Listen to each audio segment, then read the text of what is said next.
that's going to be able to talk about some WCC basketball, preview the season, what we're going to see, and all of that good stuff. Before we get to do that, I'll do some housekeeping items and get into that. So first off, be sure to subscribe to the podcast on YouTube, on Twitch, and then also go ahead and follow on at Post by Zach on the other platforms, TikTok, Instagram, Twitter as well. And then there is now a official X Twitter account dedicated to the podcast, Unoff WCC Pod. Go ahead and follow that there as well. So I will go ahead and introduce our panel here. So first off, we have Rocco Miller from the Bracketeer. He does a great job covering all of college basketball, especially a lot of the mid-major conferences. And you can follow him at Rocco Miller 8. Andy Patton from Locked On Zags and Locked On College Basketball podcasts. Great content from him as well. Check him out. You can find him at Andy Patton CBB on Twitter. And then Connor Hope from the Heat Check Hangout podcast, Heat Check College Basketball. You can find him at Hoops Hope CBB. Guys, thanks for hopping in and thanks for talking some college hoops. Great to be here, Zach. Thanks for having us. Yeah, and it's like as I was thinking about it going into this last few days before college basketball, before the college basketball season, I'm sure all of you are so exhausted about talking what might be, and how we're finally able to get to some games. We've had some exhibitions, we've had some of the secret scrimmages, so there's something to actually be able to see in action, and only a few days left before we get to games, official games on Monday. What are some of the things that you're looking forward to in that first week? And Andy, I'll start with you. Yeah, I mean, there's a lot of fun games in the WCC in that first week.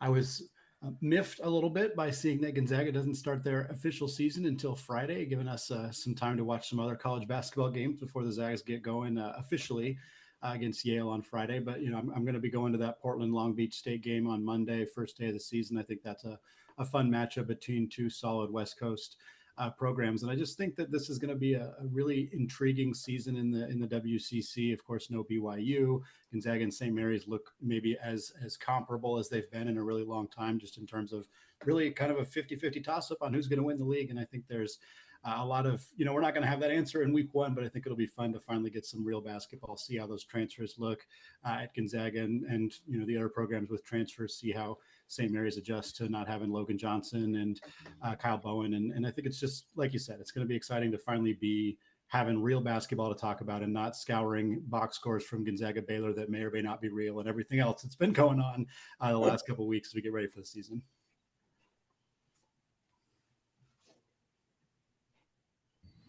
All right, found the unpause button. Rocco, what are you looking forward to? All sorts of stuff, Zach. I don't know where to begin. I love that Andy brought up the Portland Long Beach State game. I think that's one of the best openers anywhere. Certainly a top 10 game across the country, and probably the most significant game in the WCC, at least from what we can tell on paper for opening night. So I'm glad you'll be there. I do think, more or less like across the country and here in the WCC, it's just kind of all these mysteries of, whether it's waivers being approved or injury rumors, it's things that are just whispered. And, it's funny how like during the off season, I'm in touch with almost all the staffs in this league. And then we get this close to the season, nobody's talking, nobody wants anything to get out. So it just kind of makes our sport very unique and different. If this was a pro league or even some other college sports, like so much of this information would be readily available. So we just learned so much, and they start us with a bang. I think nationally, 126 games, D1 versus D1. If you count all those non-D1 games, close to 200. So it's a lot of madness, a lot of data to track. I probably won't sleep a lot Monday night, but then we'll really start to get be able to sink our hands into what we're working with and how many of our premonitions were right, how many teams we need to kind of reevaluate as we go. And that's what November is all about. Connor, how about you? Yeah, I mean, I think the first week, Sunday for me is a really big day in the WCC. You've got Portland, UC Riverside on that Sunday.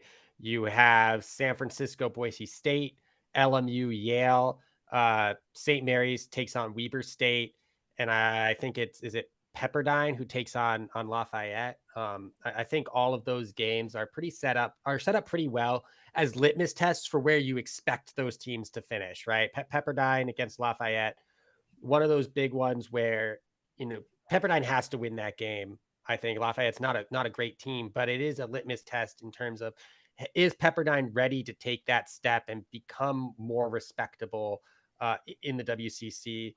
UC Riverside and Portland, I think, they're both expected to finish middle of their conferences. I'm a huge fan of the Big West. I think it's a good snapshot of what Portland looks like post Moses Wood. I think it's a good snapshot of what UC Riverside, and I know this is not a Big West podcast, but what they look like post Zion Pullen. But to me, it's that San Francisco game against Boise State. It's that LMU game against Yale. And then Tuesday, so not on the Sunday, but Tuesday, it's the Santa Clara game against Stanford. Like, those three games are going to go a long way in determining what those next three teams behind the top two look like, at least early on in the season. Because really, I mean, and we'll probably discuss it, but that's one of the biggest questions, is just who takes out. And BYU over the last year or two wasn't the same as they were when they first joined the WCC, but it's really like, can a team step into that BYU role as the third team in a triumvirate of teams that include Gonzaga, St. Mary's, and then, there's a hole there. So I think those two Sunday games and that Tuesday game, I know it's not the first week, but they're going to go a long way in showing what those three teams look like. Yeah, absolutely. I'm with you there. It's going to be those three, it's whoever can get off to the best start, whoever can pick up those early good wins, especially like you talk about USF has Boise State, and Santa Clara with Stanford. Those are two really good wins that can be had for those teams. Yale for LMU, that's just one, like, I feel like they just have to, it's a you got to have it sort of game, because their non-conference isn't necessarily as strong. But we'll get into those three a little bit later. So I do want to tease that we'll go ahead and drop some questions in the chat and some comments. We will get to some fan questions a little bit later in the stream. And then also we'll be drafting our WCC lineups. We'll be doing a kind of a starting lineups, and we'll do that later on in the show. So want to paint the picture of the WCC going into this year. So a year ago, two NCAA tournament teams, Gonzaga, St. Mary's. Gonzaga got to the Elite Eight, St. Mary's to the round of 32. Both ran into the buzzsaw that was the eventual national champions in UConn. USF fell off after an NCAA tournament year a couple years ago. Santa Clara, third place for the second straight year. A lot of new faces on these teams. All these teams outside of St. Mary's really hit the transfer portal hard. So as we're kind of going through these first few weeks, the first few months, what's kind of like one or two big storylines that you're looking forward to seeing, or what you want to track early on in the season? And Rocco, I'll start with you. In terms of the first couple months of the season, I would say, one of the big storylines out here in the Bay Area with St. Mary's is that, the last 3 years in a row, they've had a top 13 adjusted defense. A huge reason for that is Logan Johnson. So he finally departs. He's probably the best athlete, especially defending the perimeter, that Randy Bennett's ever been able to work with. So how big of a dip will the St. Mary's defense take without him? Obviously, so much of that is scheme and, design and mucking it up and all that. But just the fact that the last handful of years, Bennett had Logan to just say, hey, go shut down the best player on the other team. And it worked in 85% of their games, it seems like. Now, it's a whole different look and feel. Like, even if it becomes a Josh Jefferson, a Jordan Ross, a Mason Forbes, it's not going to be the same level of athlete as Logan. So they are going to have to adjust for that. And that, to me, I'm pretty fascinated about that, just in terms of how good St. Mary's really is. And then I think, the biggest storyline is if one of those three on paper, it's really hard to predict anybody in the bottom five emerging as any kind of that large caliber team, but you can make a case for a Santa Clara, a San Francisco, or a Loyola Marymount if they play well enough in these first 2 months. And I just want to say Santa Clara did an incredible job with their schedule, really taking on the St. Mary's model of recent years and really going for it. They're in a tournament where they play Oregon in the first game and they get either Alabama or Ohio State in the second game. That's unheard of for a program like Santa Clara. So the fact that their coaches get it, not only from a recruiting and a scheme perspective, but they're also now doing it across the board nationally in a scheduling manner. As you mentioned, Zach, they finished third the last 2 years. They finished in the 60s in the net, in that range. They've had multiple first-round picks now. And I think they're just tired of not really getting seriously considered by the committee. And they've gone out of their way. To my knowledge, on paper, they're at 11 games against top 2 quadrant teams on paper. See how that shakes out later. But how many of those 11 games can Santa Clara win? I think they have the best chance of the 3 just because of that aggressive mentality they had in the offseason. Connor.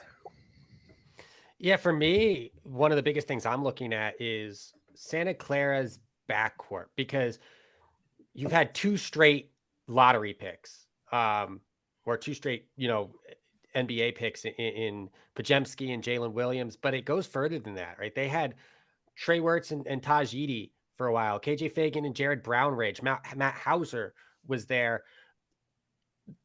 Santa Clara has been really good with Herb Sendek at just pumping out really good guards. They're kind of like the mid-major of Wake Forest, and what Wake Forest has been able to do now with the way they just pump out guards. And you have Jalen Benjamin and Adama Ball coming in. You still have Carlos Marshall there, who looks like he's going to take on a bigger scoring role as well. Like, does one of those 3 players emerge? Because I agree with Rocco. They did a fantastic job scheduling their non-conference. And if they can get the most, or they can get an Adama Ball to hit his ceiling and what he was kind of expected or projected to be coming out of high school, or Carlos Marshall can take that next step, Jalen Benjamin, like, they're all experienced. They're all really good guards. And Herb Sendek has produced really good WCC guards more often than he hasn't. So I'm interested to see what Santa Clara does in that backcourt, and who of those 3 emerges as the alpha, because in order for them to finish third, one of them will, and any of those 3 could, and I wouldn't be surprised. You guys kind of took the ones that I was going to talk about. Santa Clara's backcourt is a big one for me. I do think that LMU and San Francisco, in similar ways, really rebuilt backcourts in a significant way. We're looking at a lot of WCC teams with pretty new backcourts. And you mentioned, Connor, Herb Sendek's ability to develop guards, but that's been a really promising thing that we've seen at USF as well. Of course, Chris Garlison only in his second year, but there was a lot of really great guard development with Bouye, with Khalil Shabazz, of course. And now you get somebody like Mike Sheriff-Johnson coming in from Dayton, former top 100 prospect, 6'8" guy who could conceivably run the point guard for them. I'm really excited to see what that looks like. Malik Thomas coming over from USC, Jonathan Mogbo in the front court for them coming over from Missouri State. Like, I'm really intrigued by the San Francisco roster. I'm intrigued by the newcomers coming in. And I think one of the big storylines in a lot of conferences, and especially in the WCC, is what coaches are going to be the best at identifying transfer portal talent, because most coaches, even younger coaches, have been conditioned to learn how to recruit high schoolers. That's what college basketball has been about for decades, is recruiting high schoolers and finding the right piece for your team. And now teams are getting this opportunity to do it in a different way. And some teams have kind of been ahead of the curve. Gonzaga has been recruiting transfers for a long time. I think that has helped them kind of usher into this transfer portal era. But how LMU's got 4 new guards in their backcourt. Like, I think Stan Johnson's a great coach, but this is a really big year in terms of kind of proving his ability to not only coach X's and O's, but find the players in the portal that are going to most fit your system and what you want to do. And out of these 3 teams in particular, since we kind of seem to be focused a lot on that with San Francisco, LMU, and Santa Clara, like, which of these coaches can pick the players in the portal who are going to most fit their system? Because they're all getting talented players, but none of them are going to get dramatically more talented players than the other. All 3 of these teams are probably going to get similar type, but who can fit the pieces better together the best? And I think that is something we're going to see a lot of this year, in particular with these 3 teams. Yeah, all 3 of you kind of like like led me into where I was going to go next and talk about these three teams, and just like, because there's a lot of story to each of them. LMU probably brings back the most experience of any of these three teams, and they also have maybe the most intimidating front line of any of these three coming back. Santa Clara maybe has the highest upside. USF seems to always just be in the mix. Which of these three, and what is it going to take for one of these three to potentially be maybe a sleeper NCAA tournament team? Because I get the feeling it's going to be only one of them. There's no way it's going to be multiple of them, because they're just going to beat each other up. I can go first. I think, and this is going to be different than where I have the teams ranked. I think the schedule for Santa Clara puts them in a better conversation to take that, because we're assuming that all three of these teams are going to be competitive with each other, which means none of them are going to be significantly over another in their record in the WCC. But Santa Clara has winnable games against teams that should be in the mix. I mentioned Stanford on that second Tuesday of the season, but they also play Oregon, who is a beatable team. If they beat Oregon, that's a team that's picked to finish top 5 in the Pac-12. They're picked to be in the tournament by a lot of bracketologists. And then after that, if they get Alabama, that'd be a tough one. Ohio State would also be a tough one, but if I'm Santa Clara, like, Ohio State's not insurmountable. Cal's going to be much better this year. New Mexico, they play them. Utah State, Washington State, San Jose State, Yale. Like, they play a really good schedule with beatable opponents that are going to provide them with quad 1, quad 2 opportunities that I don't think a San Francisco, they play a lot of high majors or higher mid majors, but you're looking at the game at Boise State and maybe the game at Arizona State that are going to be their real quad 1, quad 2 opportunities. LMU's the same. They play Yale at home. That's probably not a quad 1. It may be a quad 2. And then after that, you have Nevada. At Nevada is probably the last opportunity. Maybe UNLV or Santa Barbara can move into that tier, but that's probably the last opportunity they have. So, in terms of marquee wins, in terms of the schedule, in terms of avoiding high major teams that could beat them, that aren't going to be in the mix for those high net games, I think Santa Clara has the clearest path, maybe not the easiest, but the clearest path to the tournament of those three teams.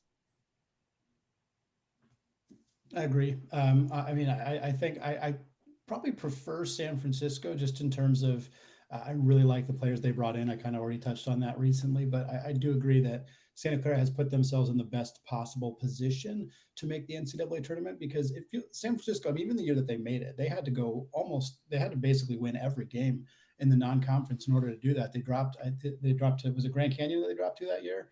And they still made the tournament. Barely. And I feel like their schedule is set up similarly this year, where they're going to have to be really, really good. And with so many new players, it's going to be really tough. Whereas with Santa Clara, they got some new players they got to bring in too. And we got to see if Adama Ball can handle the pressure of being the next guy to really pop the way that Pajemski did. But they got Jalen Benjamin as well, a guy that I think is going to have a really, really productive season for them. So I trust Sendek as a guy who's been around a long time. I like this schedule. So I think they are in the best position. But I certainly think LMU's additions in the backcourt and San Francisco's additions could put them in a position where they could do some really interesting things this year. Just not sure they're set up as well schedule-wise. They're going to have to be as close to perfect as possible. And it's hard to get there. So it's very hard to get there. That's why not a lot of teams making the big dance out of WCC for a long time. Yeah, the odds are against all three of them for sure. And for me, for forecasting this, and my one opportunity to just be all opinion, every other bracket I put out throughout the year is based on facts. I really can't just put any of these three in the tournament right now, but I do think there is the angle and opportunity for a lot of the reasons both Connor and Andy just mentioned. I think, from a basketball standpoint, in the last week, I've been able to see both Santa Clara and San Francisco practice. So I know when they play each other, it's going to be phenomenal to watch. Very different teams. I'll say that San Francisco is very offensive. Almost every guy on the floor can score. It's going to be a super exciting team to watch. And now Coach Gurlifson's really trying to lock down that defense a little bit tighter. Mogbo brings a level of athleticism at 6'8" that I've never seen on the Hilltop in the 5 to 10 years I've been going to games over here. And so that's pretty exciting. And it's a much bigger team. They've been running around at San Francisco with these 3 to 4 guard lineups, little 6'1" guys. It's worked. But this could be a whole different type of team. There's more guys at 6'7" and 6'8", and then you've got Marcus Williams as primarily the only small guy. And Marcus, for anybody that wasn't really paying attention to USF the last 10 games of last year, he really started to get it and it started to click, and he became a really good contributor those last 10 games. I think that springboards him as he's now the catalyst, the leader, the new Shabazz, the new Bouye, the new Sule Boom. They've had such great guards in this last 10 years on the Hilltop. He's the next in line. And he just, to me, I've gotten to know him the last couple of years, seems so much more mature right now and ready for the responsibility. So I think there's a lot to be excited about on the Hilltop. It's just, can they get enough stops? That's something I know they're working hard at. And then I think on the schedule, Connor, you hit it pretty well, but I'll mention they do get to go to Vanderbilt as well. Ideally for San Francisco, Vanderbilt has a decent year. Last year, that would have been a quad 1 game. So we'll see how that shakes out. The Minnesota game at Chase Center, as bad as Minnesota's looking right now, it's almost becoming a must win. And then, shifting over to Santa Clara, another team I got to see practice. It's an exciting time. I think it's the most mysterious team in the league, which is a big reason why I wanted to make sure I saw them practice. They've obviously been doing great in scrimmage season. They beat UCLA, a very shorthanded UCLA team. But Carlos Marshall looks terrific. He's just a natural scorer. He was scoring pretty well those first 3 games last year before he went down with the injury. And then the other guy who's really just come on strong, a little bit surprising to me, transferring in from American University, is Johnny O'Neal. I think he's certainly cracked the starting lineup at this point. And I know he had a big scrimmage. It's kind of surprising just because you don't think of a guy transferring over from the Patriot League to be this big, burst of offense. But he not only is he that, but he's really sound fundamentally defensively. That you kind of expected coming from the Patriot League. So those 2 guys are really starting to pop. Adama Ball, I agree with you guys. He's the best athlete on the team, and he'll be leaned on heavily for different types of defensive assignments. And of course, it would be great to see his offense come along as wonderfully as his potential can allow for. But I do think overall, the moxie of the team and the attitude of the team is a very focused, a very determined. Not a lot of mental mistakes are going to come from this team. And you combine that with Santa Clara's schedule and their great coaching staff.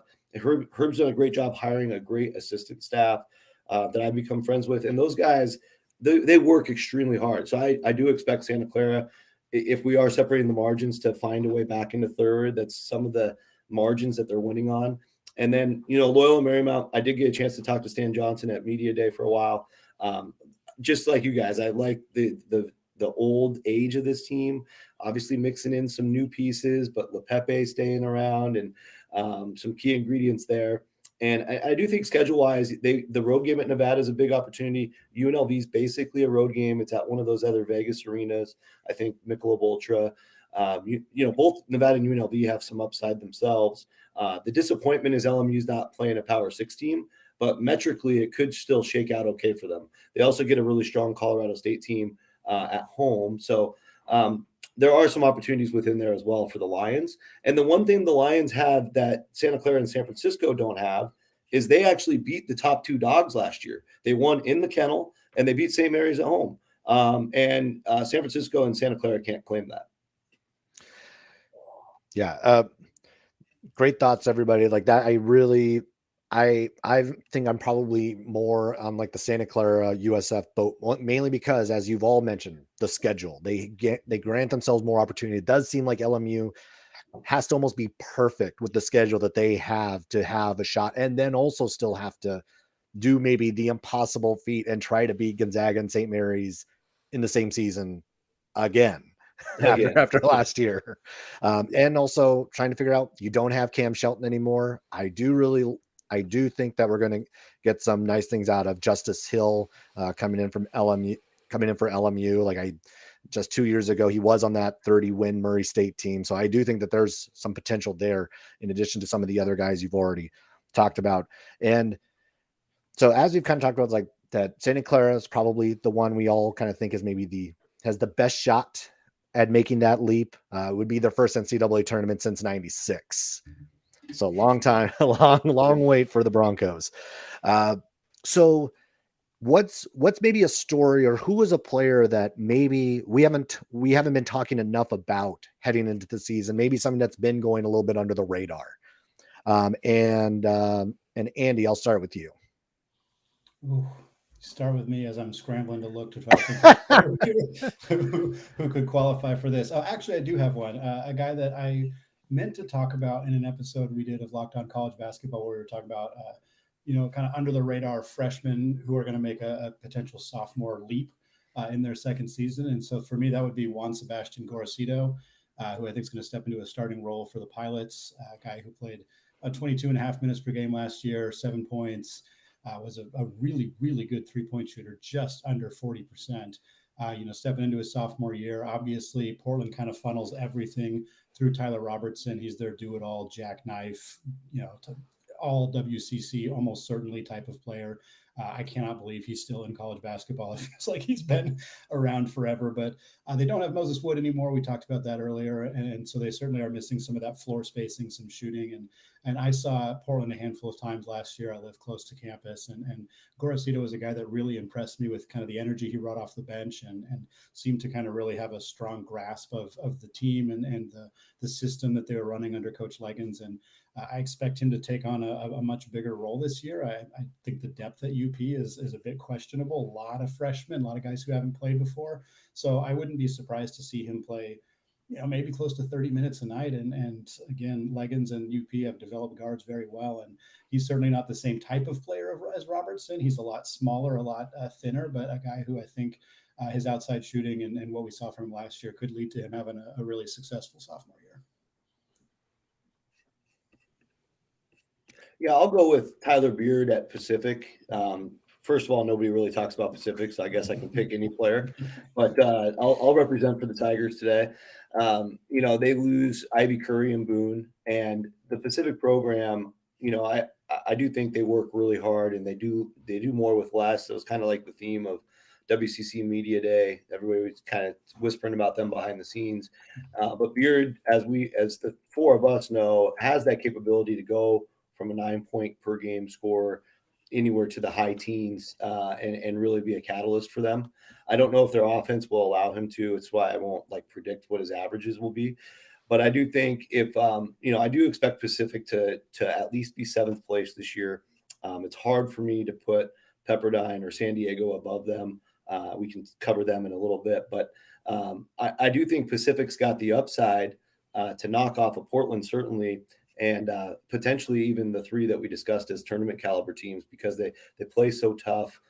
If they get some early wins, they have a really soft non-conference schedule. But when you're a team like Pacific, you're not really in the at-large conversation anyway.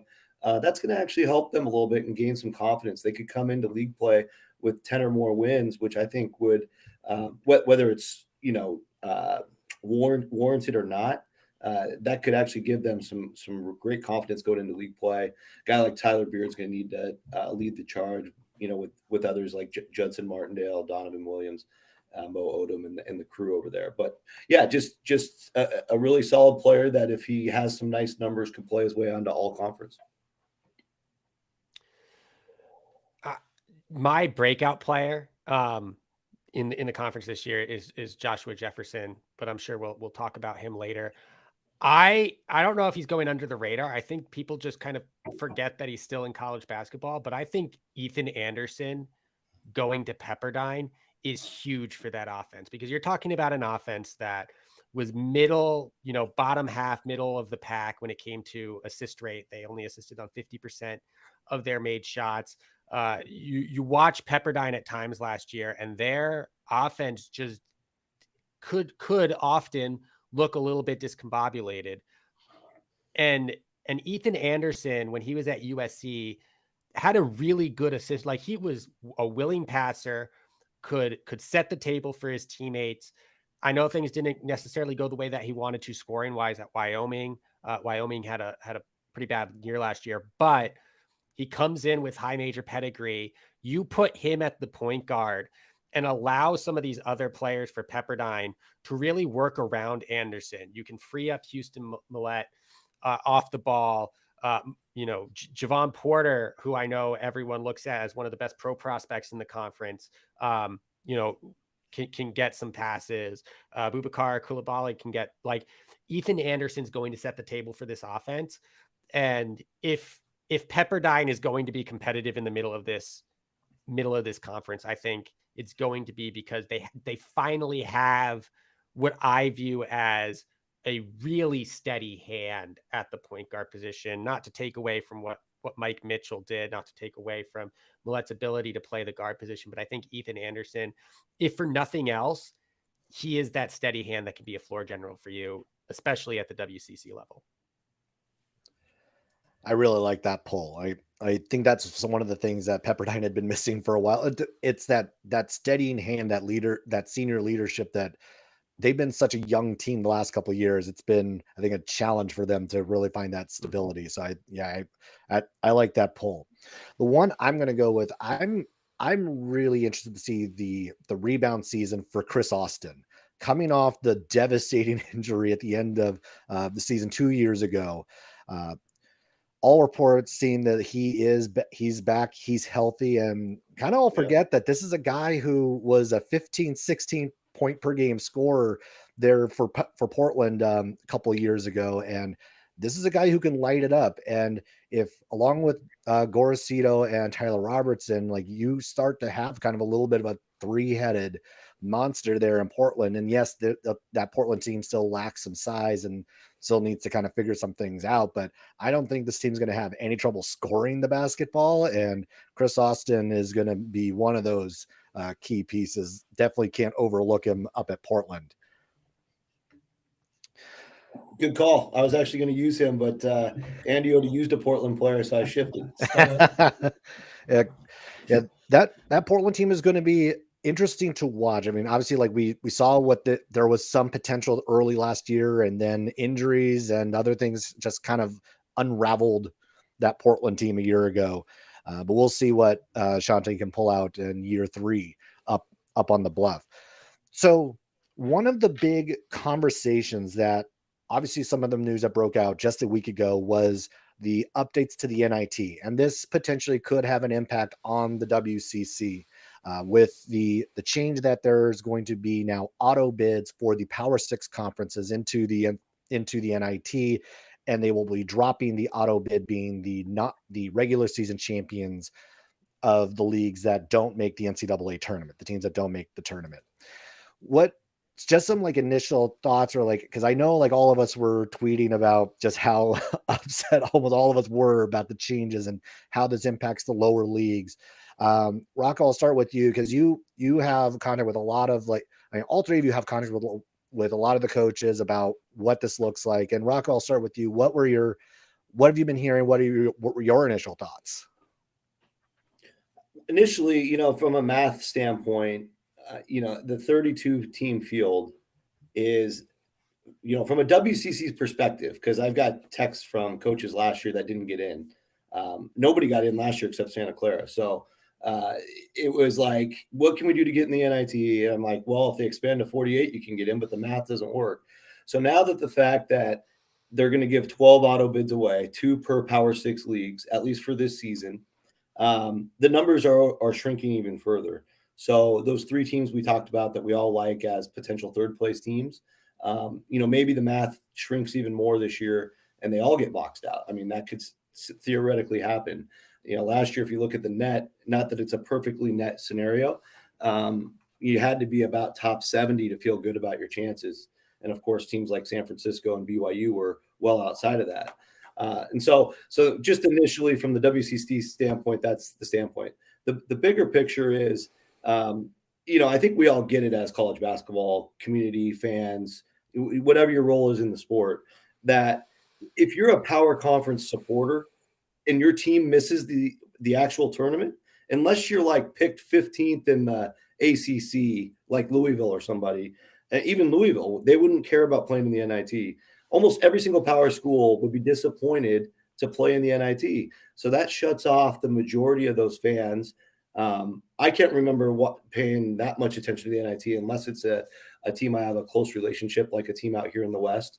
But I typically don't watch it myself because everything I do is working towards the NCAA tournament. Everything that every coaching staff does is working towards the NCAA tournament. So if you have that many advantages at the power level and they're giving you an automatic bid to the NIT, your majority of your fans are not going to care. A lot of those coaches, if you go back just for the last handful of years, which is what I was tweeting about, you're either going to have teams with losing records, you're going to have teams with interim coaches, because if you miss the end, guess what? If you have a coaching contract, there's a bunch of coaches going into this year with this hanging over their head. It's tournament or bust. So like Mike Hopkins at Washington or Jared Hass at Stanford this year, if they go to the NIT, they're not going to be coaching in the first game of the NIT. They'll have an interim coach. It's just the way it is. It's the business that we're in right now. It's the world we're living in. And so it just doesn't excite anybody. The problem is, and this is where the TV math is not like a basketball thing, but we have to live with it. If there are, let's just use an arbitrary number. If there are 5 million, Stanford viewers out there, which there's not, but we'll use them as an example, and 2% of the 5 million watch their NIT game, that's better than bringing Alcorn State with 80% of their fans watching. And that's some of the math. And those are really the teams that are going to get popped out of this thing, because every year you have like a SWAC upset, you have a Southland upset, teams in the bottom part of D1 that rely on this automatic bid to get the money for their league. It's a guaranteed contract. And so those leagues are really, really going to suffer. They actually really need the money. These larger schools don't need it. But the bigger picture here, fellows, and I'm sure you guys all know this, is earlier in the offseason, Fox announced they were going to start a 16-team power conference-based postseason tournament. A lot of us made fun of it, but this is actually a real threat to the NCAA, who's now in charge of the NIT.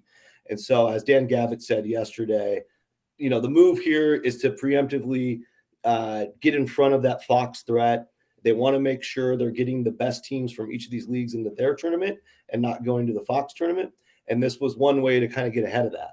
But of course, the rest of college basketball, including those of us here in the WCC, are like, this is illogical, etc. So I'll pause there, but that's the big picture.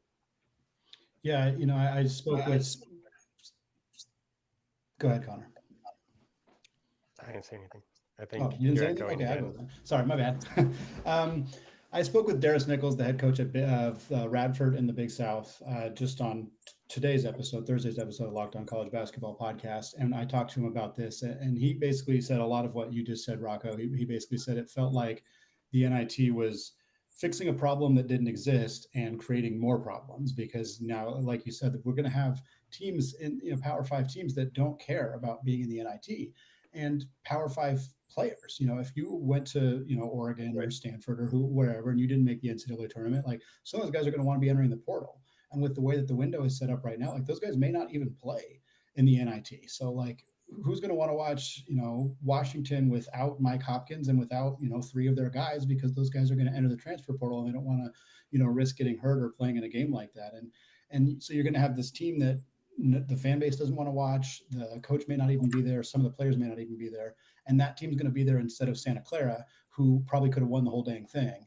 And, has an arguably comparable roster, better roster, the teams together, the coaches, Herb Sendek or Stan Johnson at LMU is fighting for, to win some more games and build up their resume. And like, that's just better for the sport to have teams like that in this event. And again, I'll go back to Coach Nichols at Radford, because his team lost by 1 point to Campbell and didn't make the NCAA tournament. Now, they didn't win the Big South regular season, or else they would have qualified for that NIT bid, but this could happen to them again. Like, this is entirely something that happens in conferences like the Big South or the Southland, like you were saying, Rocco. And those teams are not going to get these opportunities because the TV markets believe that there's a lot more fans in Washington, so more people are going to watch the game. But those fans do not care. They don't care. And so it's just frustrating that they're addressing a problem that doesn't really need to be addressed, and they're potentially creating more problems and once again kind of sticking it to the little guys in a way that is frustrating, especially the timing of the announcement. Doing it right before the start of the season, I know that rankled a lot of people the wrong way, justifiably so.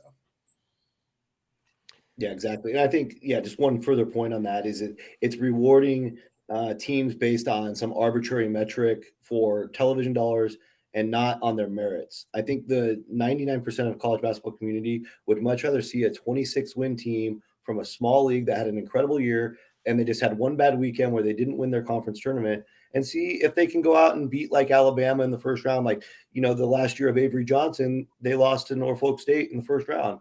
Those kinds of things are what make the NIT kind of cool. And so even, besides all the other points, like we're not even going to see those matchups now.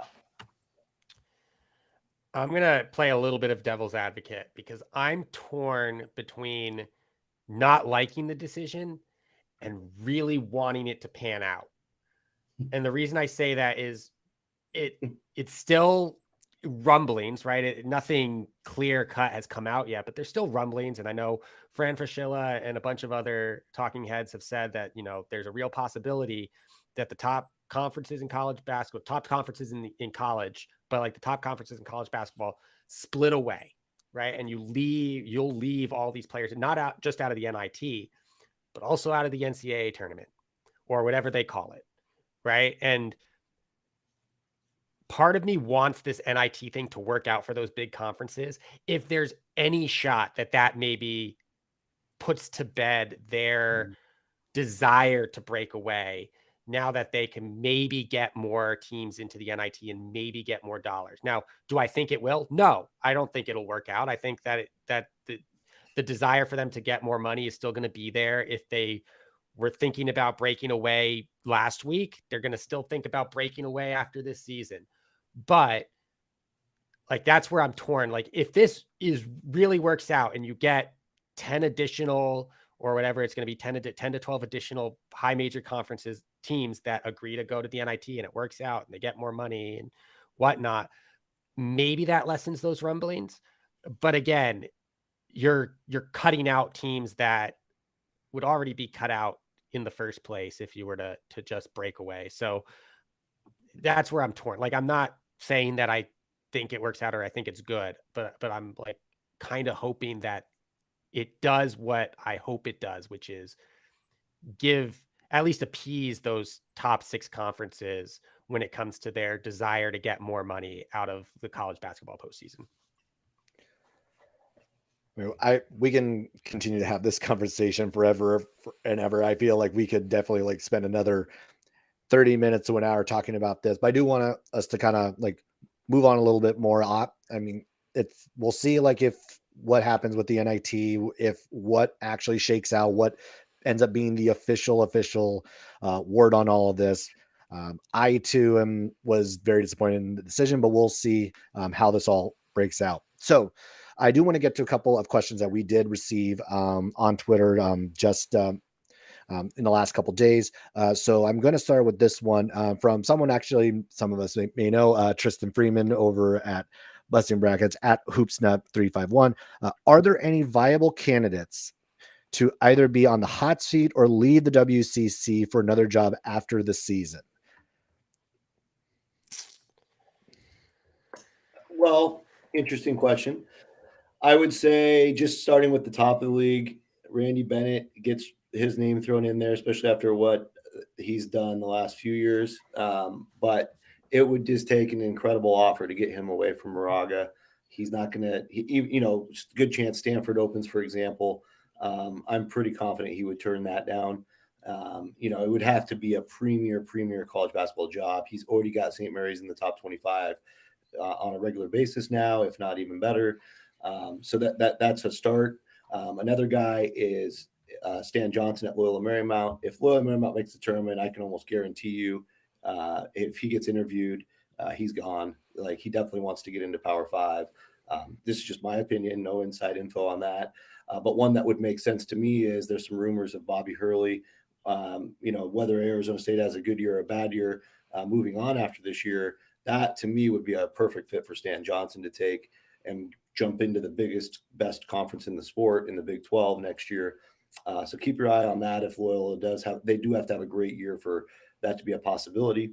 And then I would say on the bottom end of the stick, Romar and Lavin, the old classic guys. Lavin's got a great deal at San Diego. I thought he was going to be able to make it 4 years, but just earlier yesterday, it was announced that the athletic director got fired, and that was his guy, Bill McInnes. So wait and see on that, whatever the new athletic director's desires are. He's obviously got to clean up the football thing, which only at San Diego in this league is that even a reality.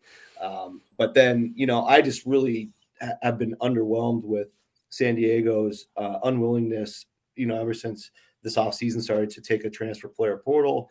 It really just comes across as him wanting to have a more of a retirement job. Obviously, he's going to fight to win games, but their roster is so overmatched in this league. And then, Lorenzo Romar, he's a legend. I'm a Washington guy originally. I love him to death as a person. He's rode out this Pepperdine thing for so long. They haven't won a road game since 2021 at all. Like what are we doing? So if somebody at the top decides to care about basketball at one point, and I know their AD is super tight with him, so maybe it never happens, but if they change priorities at some point, maybe he's got to watch over his shoulder. So I think that's the lay of the land. I think Shante at Portland is solid for at least the next 2 years. If anything crazy happens where they have a great year, of course he'll get interviews at other places, but he's got a really nice contract. And then Sendek, I think, is really settled in at Santa Clara. So I think for the most part that covers it. Yeah, Sorry to steal the thunder. It's funny.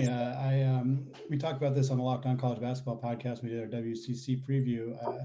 The WCC is one of the very few conferences that didn't have any coaching turnover last offseason, and it doesn't look that crazy to imagine that kind of carries over for another year. Like there are no very obvious, this coach is for sure going to leave if the team makes the tournament. Like again, Gonzaga and St. Mary's are going to make the tournament, but those two coaches probably aren't going anywhere.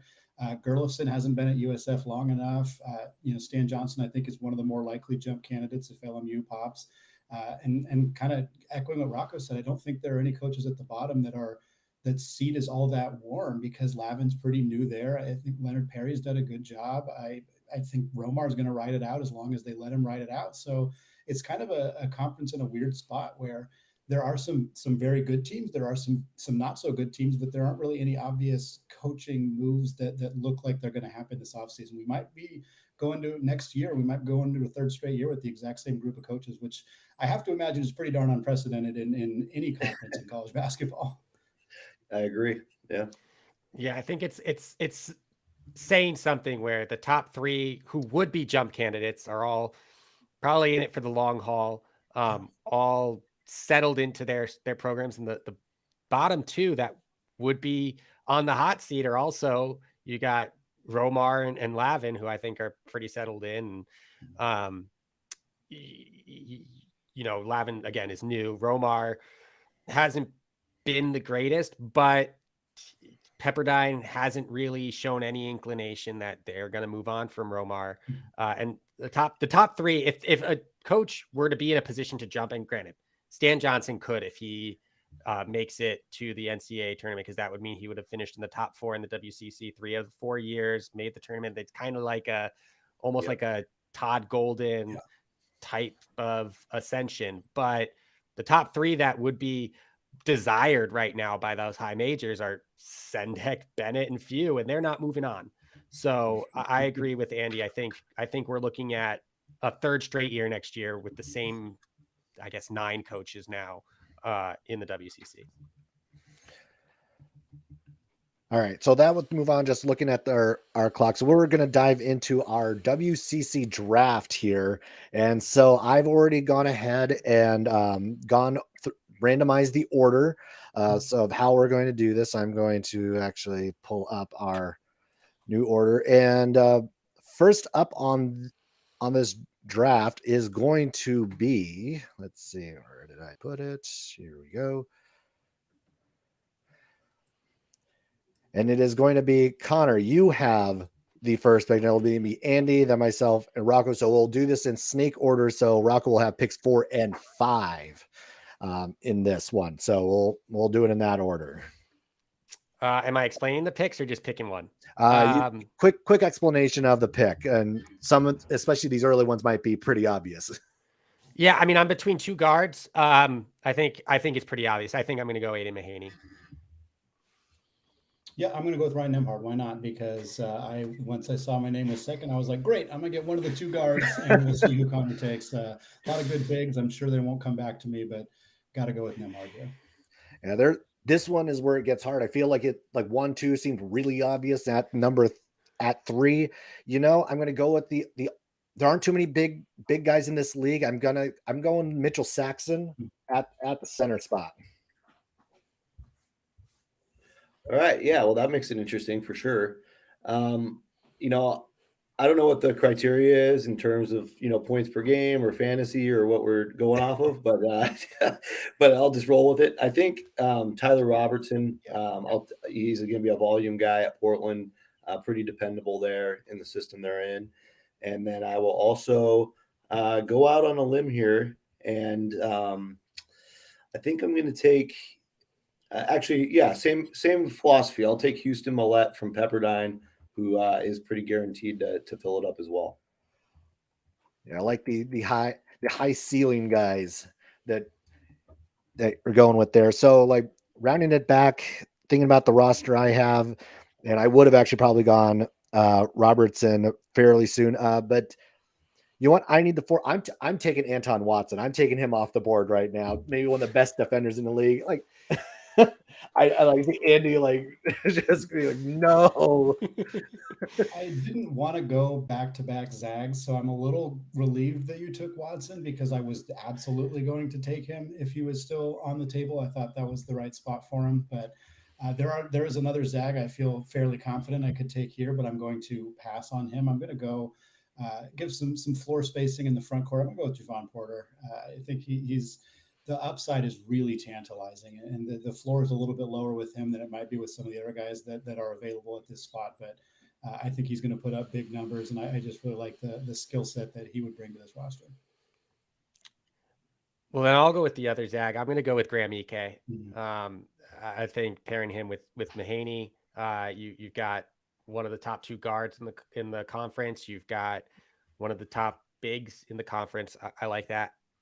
And I'm going to go with a wing here. And Rocco was talking about how big San Francisco is. And part of that is that playing at the 2 or the 3, I don't know where he's going to slide into their actual rotation, but Mongolian Mike comes into San Francisco, and 6'8" guards don't grow on trees. So I'm going to slide him in there into one of my wings. Man, you took the 2 guys that I was looking at there, Connor. So that makes me have to spend a little bit more time doing some research here, thinking about it a little bit. Okay, let's see. I think I'm going to go with another guy I expect to take a step up this year just because of the losses for St. Mary's. I'm going to go with Alex Dukas, playing on the wing again. Was fantastic last year already, but now going to have a little bit more of an offensive role, I suspect, with Logan Johnson gone, with Kyle Bowen gone. Really good, strong shooter, can play off the wing. I think he is a player who's going to have a really good year for Andy Patton.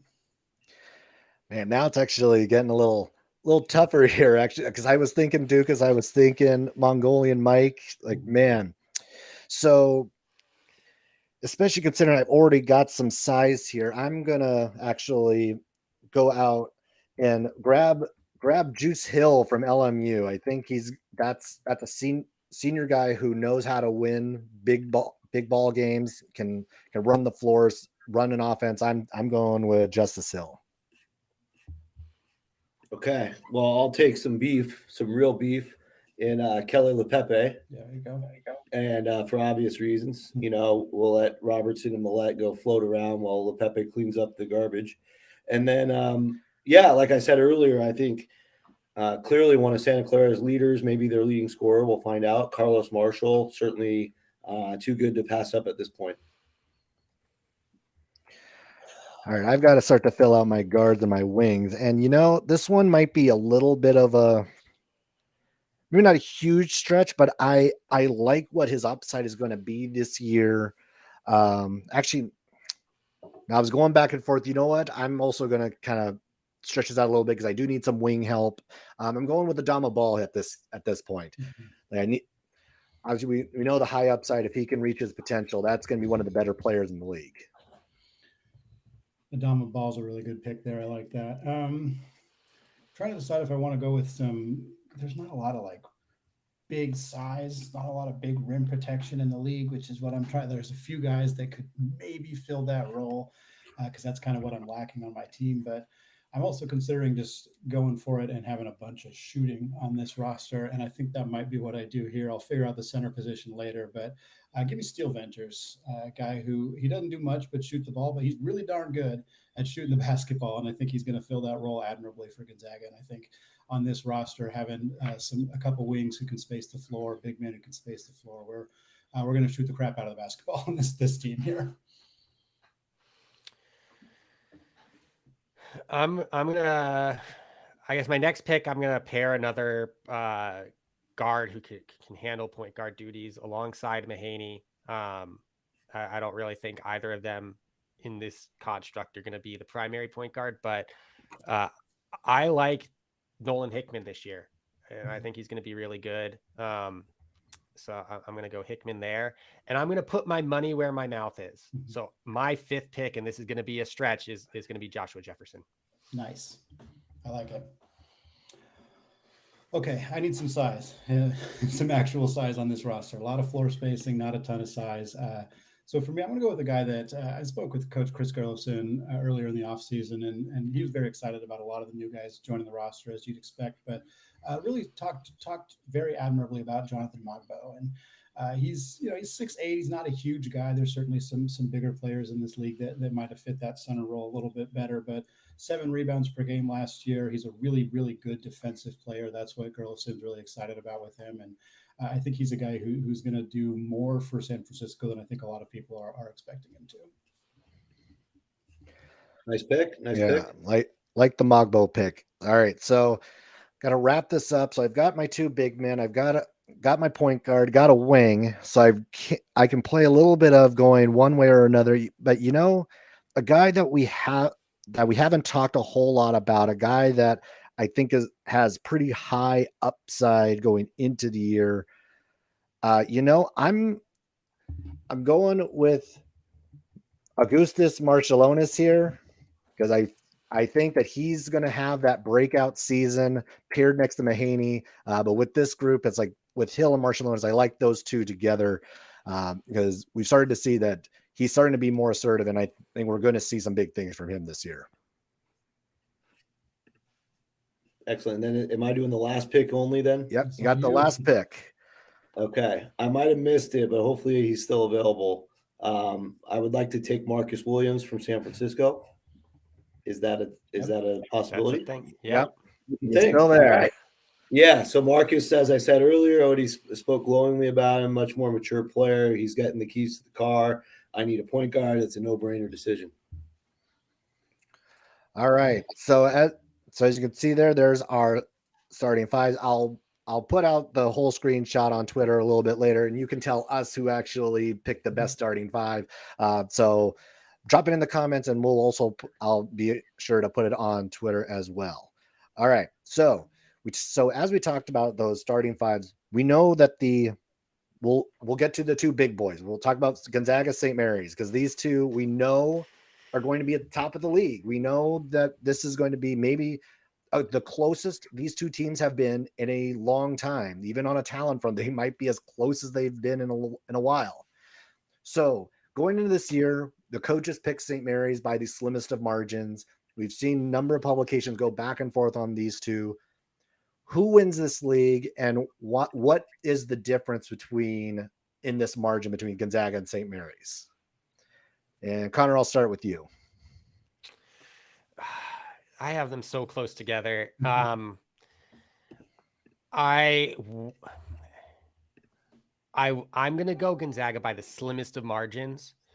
And I think my reasoning for that is both teams lose, and I'm going to say they lose their best player from last year. Mahaney was great, but Logan Johnson was the best player on St. Mary's last year.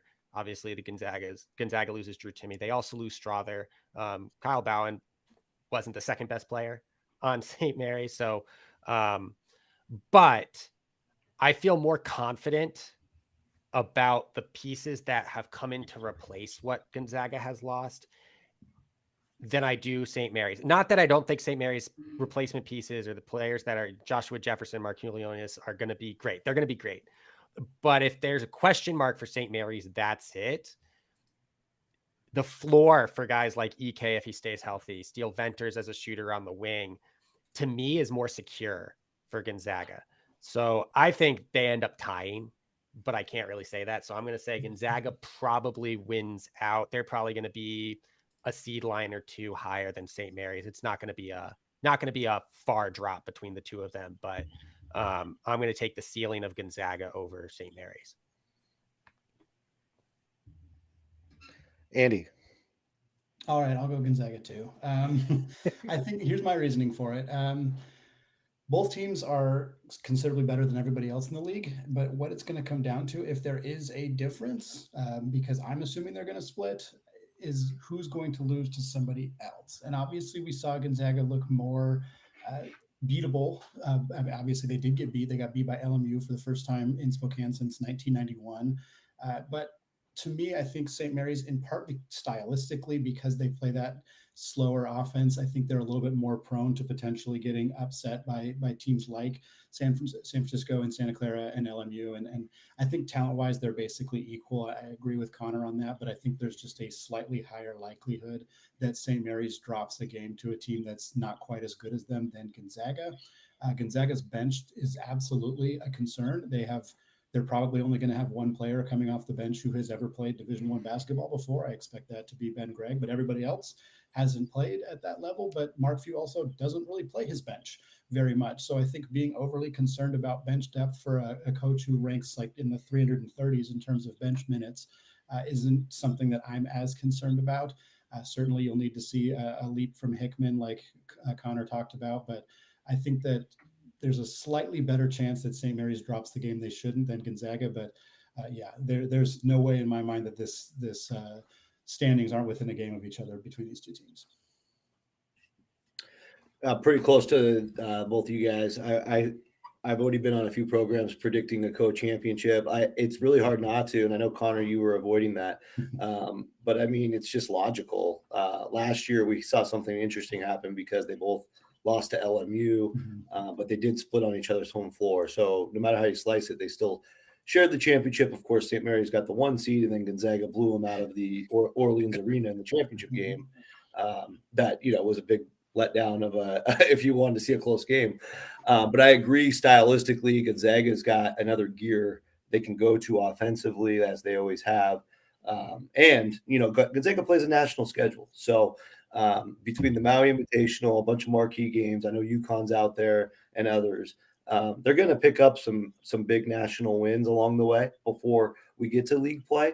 And so just from a where they finish standpoint, this will probably be exactly where it gets published. It's about to be finished up on my end, but I have Gonzaga 13th nationally and St. Mary's 16th. So again, really close. Those are both 4 seeds in the bracket.